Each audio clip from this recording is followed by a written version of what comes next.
Hi everybody, thank you for joining me for this week's question and answer video. My name is David, this channel is DeMars Coaching. I'm answering questions from last week's question and answer video.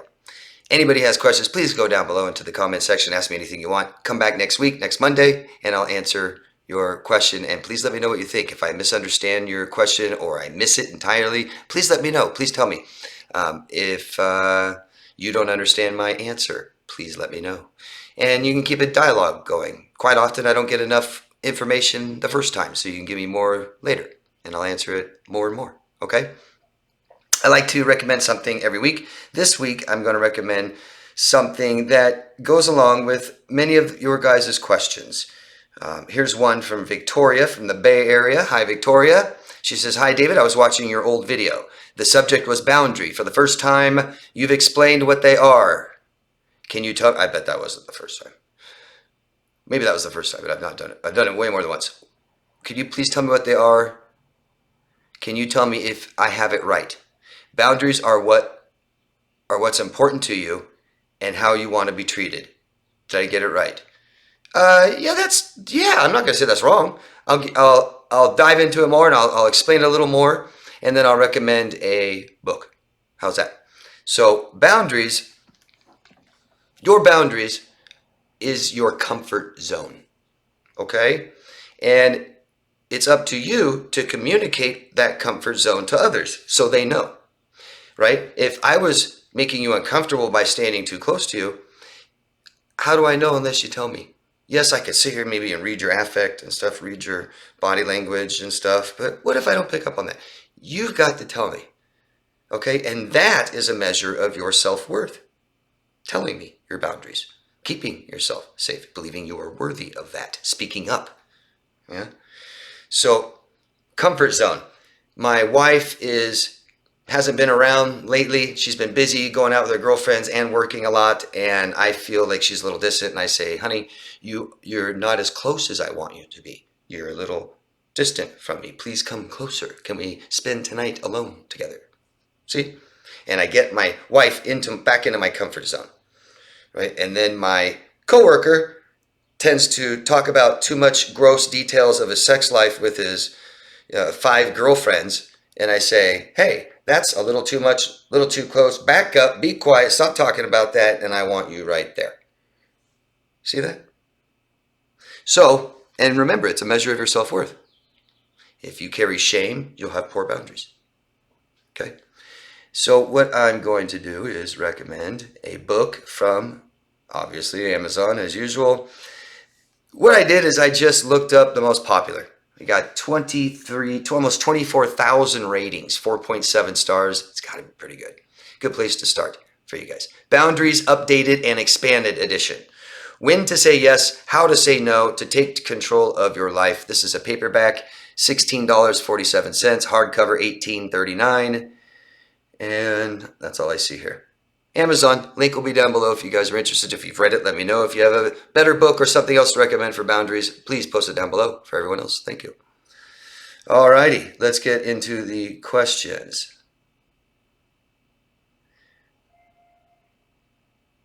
And Victoria, here again from the Bay Area, has something to say. Something very nice, thank you. I've been on this channel for 4 years now. When I started, my ex-narcissist was tearing down my back gate trying to get into my house. I remember that. I no longer live that life. Thank you for creating this channel. You definitely have made a difference in my life. Thank you for telling me. Thank you for being here for 4 years and supporting this too, Victoria. This would not be here without you, without all of you. Tara from Niagara area. Hello, Tara.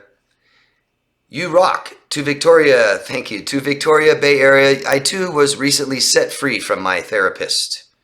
And so last week, Victoria stated that she felt a little scared having her last appointment with her therapist and being all on her own again.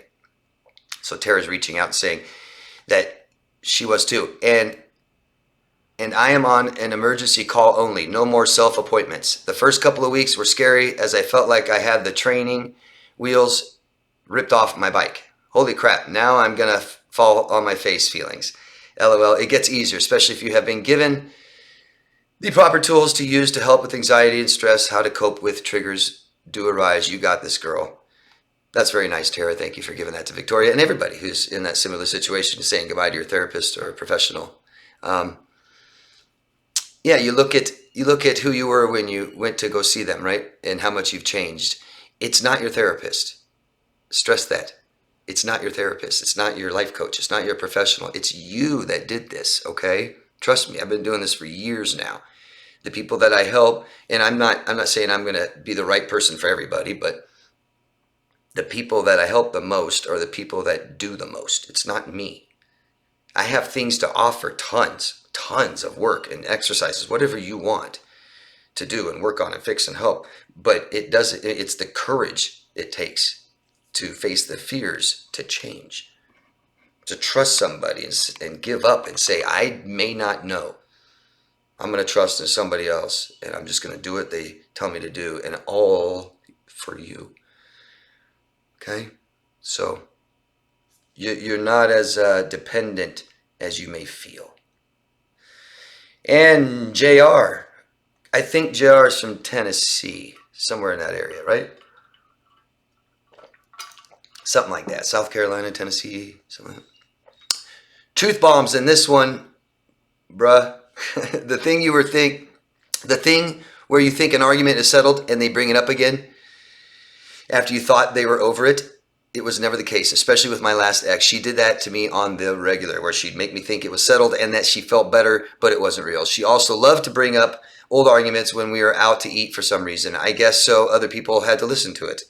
She wouldn't even stop when the server came to the table. Oh my God, how embarrassing, man. I've been there. She'd just keep at me. She'd love attention in public by creating drama with me. Can't say I miss that, LOL. No, I bet you don't. No, I bet you never will. And I see this now. I see this out in public. It's amazing. And you can identify it so easily. You'll see two partners, and it's not just women. You'll see two partners fighting, and you'll see one of them reach out to other people around them for attention and for help. This person's doing this to me. Oh my God. It's like, just walk away. Walk away. Walk away, call the police, leave me alone. Leave us all out of it. Because if you're waiting until you're getting a big argument or something, then you're asking for everyone for help. It's just attention. Yeah. Yeah, bringing things up over and over and over again. You know, it's very complex, actually, what's going on here with unstable people that don't know who they are and don't know how they feel, and they think that it's okay, and they don't feel worthy enough to speak up, and they just want things to be okay, you know, stuff like this, and then they bring it up later, and bring it up later, and keep beating a dead horse. How miserable do you have to be? How miserable do you have to be to do that over and over and over again? If you can't accept it from another person, if you can't accept their apologies and stuff like that, then we move on, right? We don't just keep beating the person up. Rory from Ohio. Hello, Rory. Thank you, David, for your list of things to help with anxiety. My question is about exercise. You mentioned don't do too much or it would be counterproductive. Are there any guidelines as to how much is too much? I do stretches and walking. Sometimes I stress myself out trying to fit it into my schedule, so I do one or the other, not both. That's good. Yeah, I'm talking about total overexertion. Okay, and if we're suffering, healing, recovering from trauma, that exertion can come quickly. And you know, it's sad because if you don't know what's going on and you're just telling people I'm tired and I got no energy, and they're all going to tell you work out, and then work out, and then make sure you work out every day and then work out, aren't they? Oh, you're still tired. Work out more. You're not working out enough. It's like, no. You are killing yourself, exhausting all energy you have left. So we have to start being very, very, very, very in tune with our bodies, okay? And if we're raising our heart rate to manage anxiety better, then we keep raising our heart rate and we notice how we can manage anxiety better. If we keep overexerting ourselves and it's getting worse, then we know we're doing too much. Another key is not sleeping well at night. Don't work out late at night. The thing is working out will also increase cortisol levels, stress chemicals, okay? And that's how it becomes counterproductive, right? If I'm trying to, help and battle with an anxiety disorder and I'm on a program where I work out every day, but I tend to do it twice and I do it very long and I exert myself because I really want to get cured from this anxiety, you might find that you're making yourself worse, okay? It's just something you got to be in tune with, all right? Thanks. Oh, I just clipped your name off. I believe Nadia from Sweden.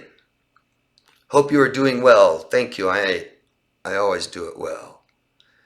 I am wondering, are toxic traits and behaviors contagious? Yes, they sure are. Birds of a feather flock together. You can tell a lot about who somebody is by the company they keep.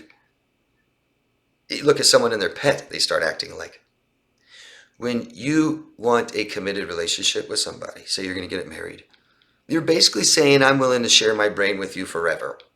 And couples are weird. It's almost like they create a whole nother entity. They're weird. I have always said that. Couples can be very strange, very weird. They know each other very well, and we don't know them as well. So it seems weird. You said, when I was with my ex-boyfriend, who was extremely manipulative, controlling, and unstable, I started to pick up some of these traits. I started to become unstable. I mean, towards my mother, who I was living with. Yeah, I mean, instability, it means I'm losing myself. In these relationships, okay, if you value honesty, integrity, respect, self-respect, acceptance, things like this, and your partner doesn't, and you decide to commit to them, you now don't value those either, and it's going to feel very unstable. It's like you are out cheating, lying, and stealing if you allow people to do that to you or to other people. You can't have both. You don't get both. One or the other. You either value these things or you say, screw it, I don't. Also, someone else's instability can make you start feeling unstable. You know, if you're going to imagine being friends in a group of people, a brand new group. Imagine you move to a new city, you don't know anyone, you come across somebody, he says, let's go hang out, and introduces you to his friends, and his friends have stolen property, and they steal a lot, and they do drugs. It's going to be very difficult to hang out with them every day and keep your values. I don't know how you can do that. I would imagine eventually, right, what's going to happen? You're going to start having looser morals. You may start drinking more. You may start getting high with them. You may buy something stolen from them and believe that's okay. And then it's okay to steal. And then it's, you see, I mean, you just... I also noticed that I do this even today. For example, if my current partner is criticizing me a lot, I start to criticize others more. Aha! So we lose a sense of who we are again. When people say, you know, we got to take the high road, that high road isn't determined by anybody else. It's your high road. It's you. Like I just said, if you value all those things I just listed, then you show them. If you don't show them, you feel unstable. If I'm in a bad, horrible experience where someone's calling me all these names and I call them all the names back, that experience is 10 times worse. But if someone calls me bad names and I say, well, I'm not those things. I say, you're not allowed to call me those things. And they do it again. I said, okay, well, see you later. Bye-bye. Never contact me again. And you walk away and you say, I lost a friend who was being very bad to me, called me some bad names, but I got out of there right away.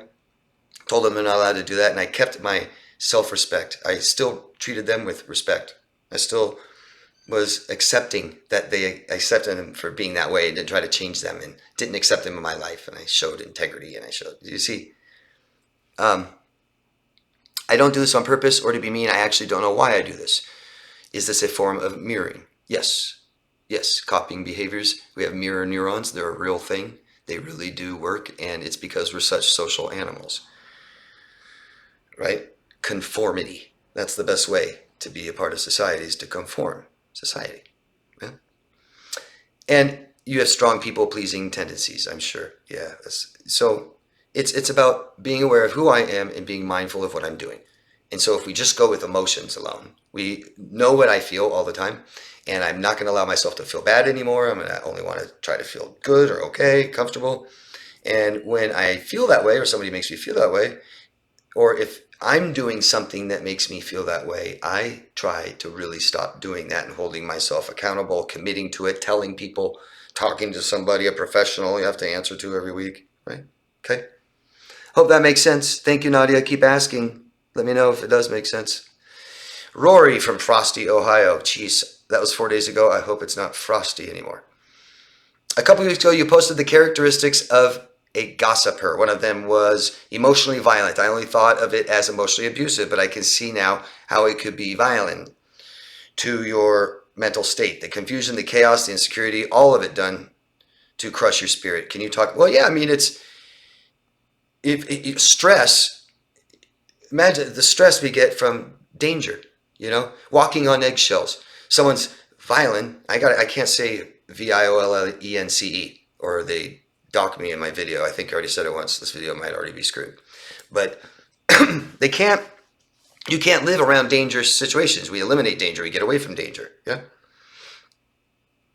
And people who hurt you on purpose. Now, don't get me wrong. I've hurt people on accident. Everyone's hurt people on accident. And it's a lot different when I'm careful and I don't want to. And I can see it and I go, oh my gosh, did I hurt you? Or you tell me and I look at myself and say, oh my gosh, I did. I'm so sorry. And I tell you I'll never do that again and I don't. That's not a really violent person, is it? Even if they've hurt you before. I mean, I dated a girl once. She said, you can never hurt me. And I said, oh, shoot. I got to be that careful. Never, ever, ever hurt you. Okay. I don't know if I can do that. Right? But the emotionally violent person will hurt you on purpose. Right? And violent, physical violence would be yelling, screaming, hitting stuff, banging. Sorry, there's a little bug. Yelling, screaming, threatening you, hurt you repeatedly the same way, doesn't apologize, apologizes but keeps doing it, blames you, rationalizes, justifies, hurts other people. Yeah? I hope that makes sense. The emotionally violent person. There is financial violence also, right? I take your credit cards, I max them out. I put you in debt. I ruin your, there's a little bug. I ruin your credit. I take the last $10. I sign up, if we're in a marriage and I go sign for things that I can't afford and I owe them for the next 5 years, right? You're kind of responsible for that too. See that? That's all violent.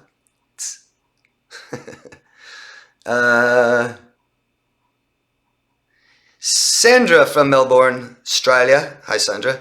Hope you are well. I hope you are too. I have a question. Does antidepressants help people with NPD? I hope it's not a silly question, but I'm wondering if medication could help. So, antidepressants, things like SSRIs, can help people with depression they can't get out of on their own. And so, people with NPD commonly have depression. Could it help their depression? Yes. It's not a cure. Never will cure you. It will never, ever cure depression. Now, will those drug companies tell you it will? Yeah. Will the doctors that get paid to prescribe them to you tell you that they will? Some of them will. The honest ones won't. They, thank God we have them for people that need them, for when we need them. Okay? But antidepressants is just a name. What they are is a drug that inhibits all emotion. Okay? Now, I can't help someone battle with depression if they can never feel joy, if they can't feel excitement, happiness. Pretty difficult. Yeah? Just be positive, be positive, be positive, be positive. I don't feel like it. I don't feel like it. I don't feel like it. Be positive for what? For a good feeling day that you're never going to have as long as you're on antidepressants.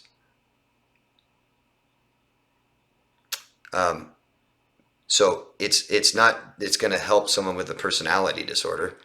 People with personality disorders often have other disorders. They could have depression, clinical depression, situational depression in moments of their life, all kinds of different depression. And can it help that when it's too extreme for them to help themselves anymore? To kind of help them get out of that hole, you know, but you're going to need therapy. You're going to need therapy. You can stop taking, you know, trauma gets bad enough that antidepressants don't work.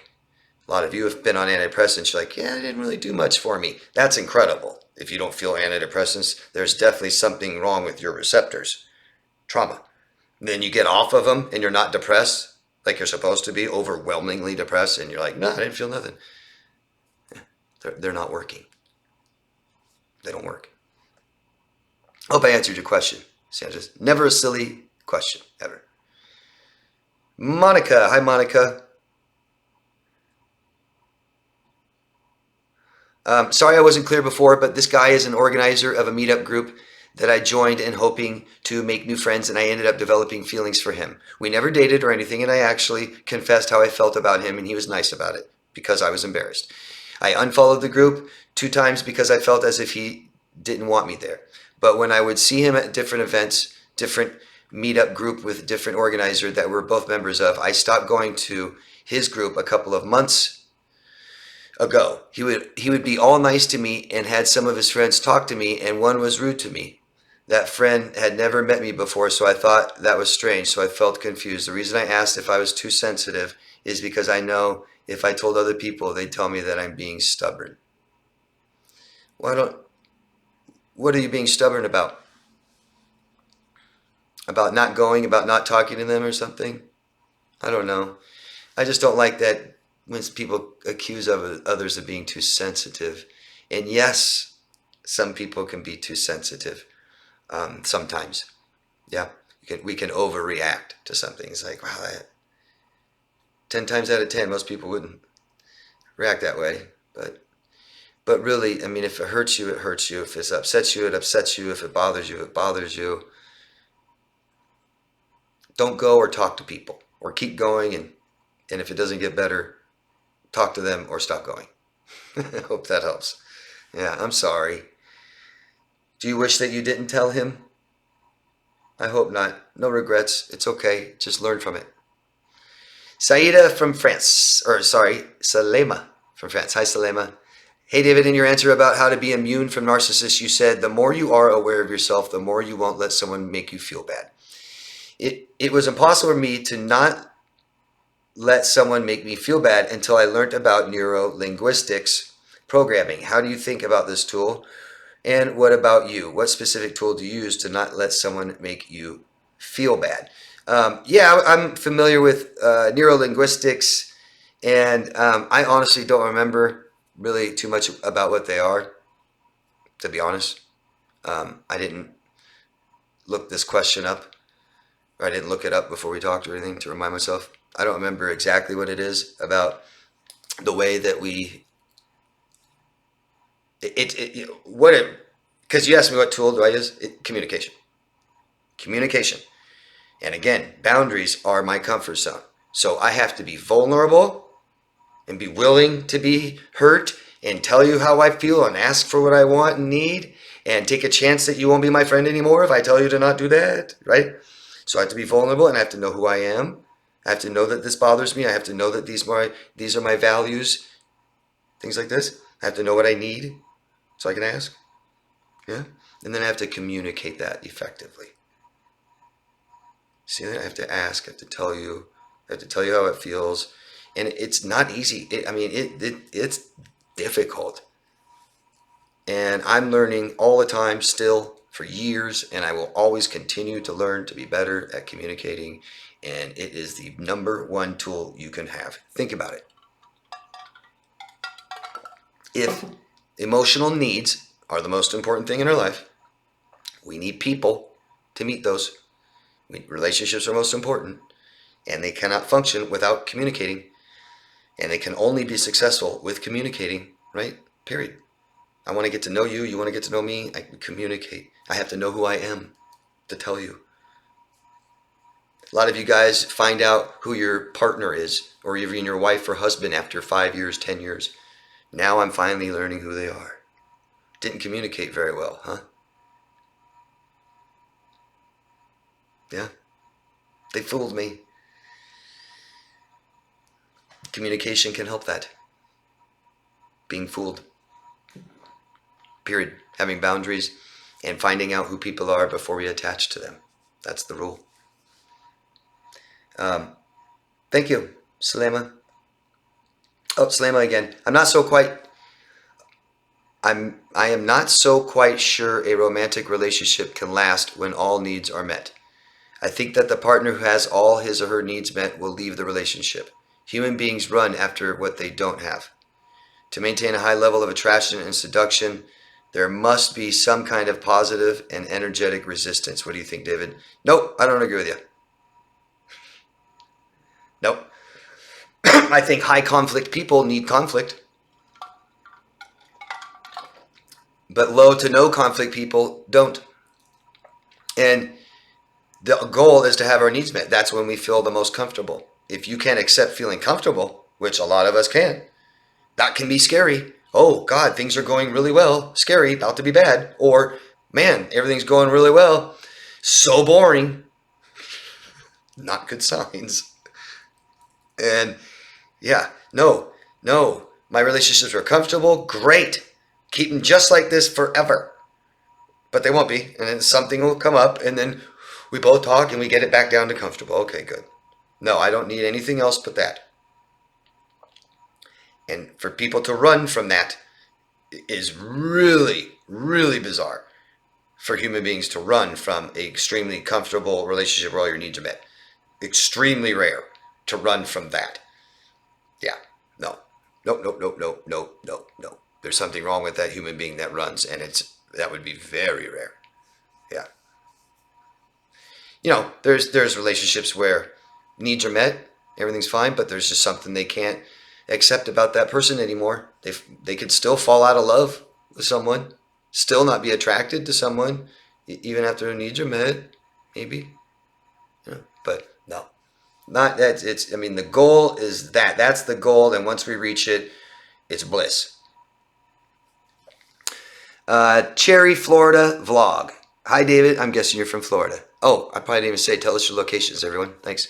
Hi, David. My question is, I've been married for 12 years, 15 years together. We are age gap couple, no kids together, just recently divorced. We had friendly divorced. I have a boyfriend, and we have FaceTime a lot every day. For the last 3 months, he seems he's the guy that I'm looking for. We get along and laugh. The thing is, we haven't met yet. Planning to meet each other soon, but my ex at the same time, he keeps calling, cries, and says he misses me. I finally tried not to answer him, and I reply, one call I said that please don't call me because I respected my boyfriend. Part of me want to come back to him, part of me don't. I'm very confused, so I sit still, and I'm seeking for your advice. Thank you so much. Well, that sounds confusing and stressful. Did we end that relationship permanently and then they're just coming back? Because it sounds like you're committed to somebody else. And you might want to make sure that that relationship isn't going to work before you throw it away. What I'm trying, it doesn't matter what you do, okay? What matters is for you that it feels good, that it feels right, okay? If you've already been divorced and you went through the whole process and now they're coming back, it doesn't mean that it's going to work again. Didn't you already try as hard as you could? If you already tried as hard as you could, maybe that relationship isn't worth trying again. And you might be losing the one you have now. I don't know. What will help you is to find someone to talk to about this. Can you? Your friends are good and family. You might need a professional who's not emotionally invested, who can help you see and understand things a little clearer. If you were my client, we would evaluate the marriage that just failed. And we would evaluate that marriage and try to find out why it failed. And then we try to figure out if that is even possible to be fixed. And then we'd evaluate the relationship you have now. Okay?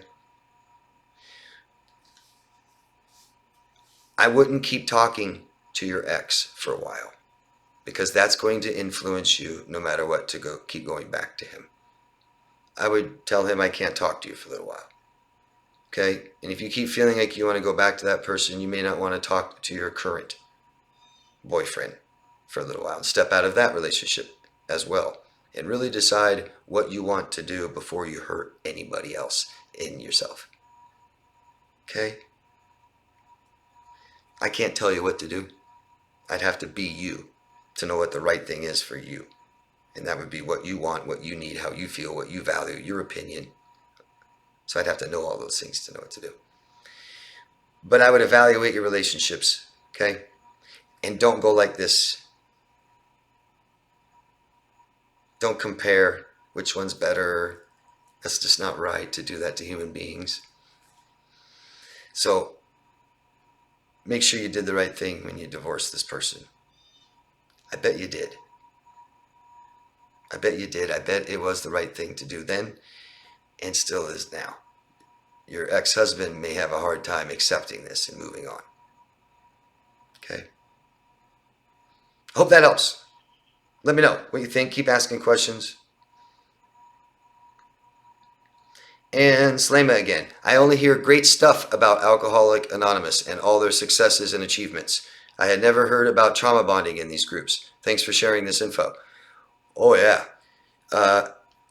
You've only heard about successes. I could be wrong. I believe the success rate for Alcoholics Anonymous is around 2%. So I don't know how much success you've heard. You may have heard alcoholics saying, I've gone 2 years not drinking, and then they relapse right after they're talked to and they go destroy their entire lives. I'm not trying to be negative, it's just reality. Alcoholics Anonymous is not very successful at all. They do a lot of great things, but they're just not very successful at all. I think it's like 2%, maybe 4%, but I think it's 2% success rate. And an awful lot of trauma bonding.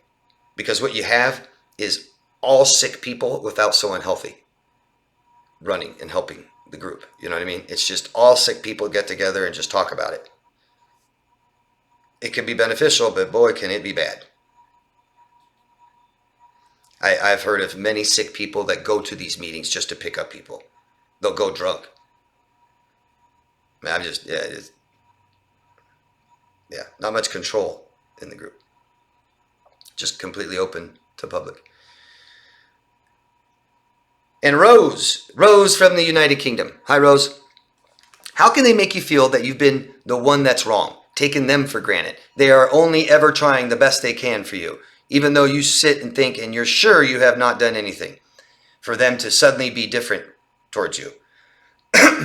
It's as if he has a short memory. Maybe he does. One day he says what we should do. The next day it's no, we can't do that. It's not sustainable. The very thing you've been passionate about to extreme. But then he can be extreme. He will go beyond helpful. But then it's as if he loses interest and stops, then no longer spends even 2 minutes with something he was previously consumed with. These are signs of unstable people, Rose. Unstable. Doesn't know what he needs, doesn't know what he wants, doesn't know how he feels, doesn't know what he values, doesn't know his own opinion. Probably low self-esteem, low self-worth, low confidence. Plays into his ego, has tons of fears, insecurities, can't be vulnerable, can't look at myself, can't apologize, can't be by myself. I get lonely, I get bored, I get scared, I can't take care of myself. Couldn't imagine feeling that way. The beginning part, what you're saying, is somebody who has massive grandiosity and entitlement. And when somebody is so grandiose and so entitled, it doesn't matter what you do for them. And that's when we get real regretful and resentful about past relationships and all that we put into them. So my advice is don't give what you can't lose. Don't do a bunch of things for somebody if you expect something back at all. Just don't do it. I do nice things for people because it makes me feel good. I'll go to someone's house and mow their lawn because I like to. And when they screw me over, I don't get that angry about it.